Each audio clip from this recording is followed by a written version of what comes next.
Here's your joke for you. Knock knock. Who's there? Second place. Second place who?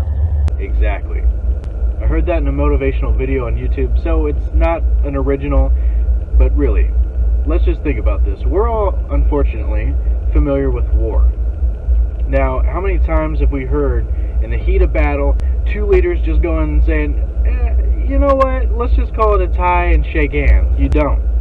There's a winner and there's an obvious loser, and there's something called good sportsmanship in all things that involve battle and competition.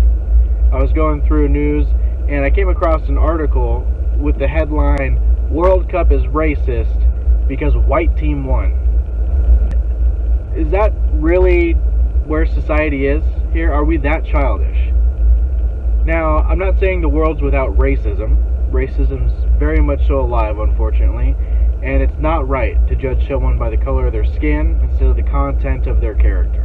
However, racism's starting to lose its meaning because we use it for stupid reasons like the winner of a World Cup. Envision this for a minute. You're a highly intelligent being from the future, and you're reading about history, and you come across this word racist.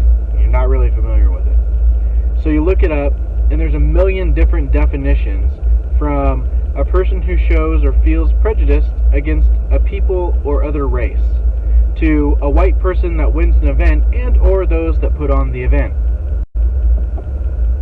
Look here. There very well could have been actual racists that took part in the World Cup or were there. Who knows? It's possible. However, the winning team did not win because they were white. They weren't superior because they were white, and they weren't benefited in any way because they were white. Every athlete, I'm sure, regardless of color or creed, train their hind ends off in order to compete in the event, okay? One team won, and that's how it goes. Next year another team will win, and that's life.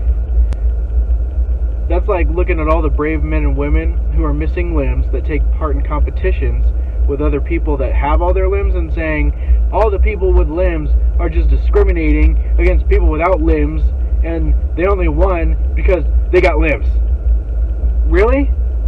So we shouldn't give any credit to those that didn't have limbs that won anyway, or an individual such as Nick Vujicic?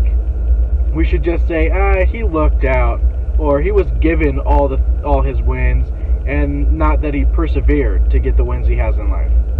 We're giving our children reason to be what we're trying to fight. Here, kids, if you ever lose at anything, or if you ever think things just aren't fair, just tell everyone it's because the other team was white, black, yellow, green, whatever.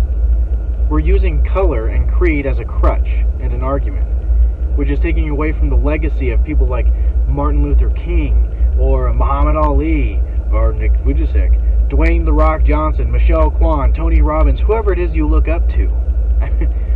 You're just basically telling them, you're not worth anything. It's stupid. This kind of thing works me up, so I'm going to stop. It's been a long one. You can help us if you'd be so kind, by liking us on Facebook, subscribing on YouTube, but really remember, action is better than thought alone. 3, 2, 1, go.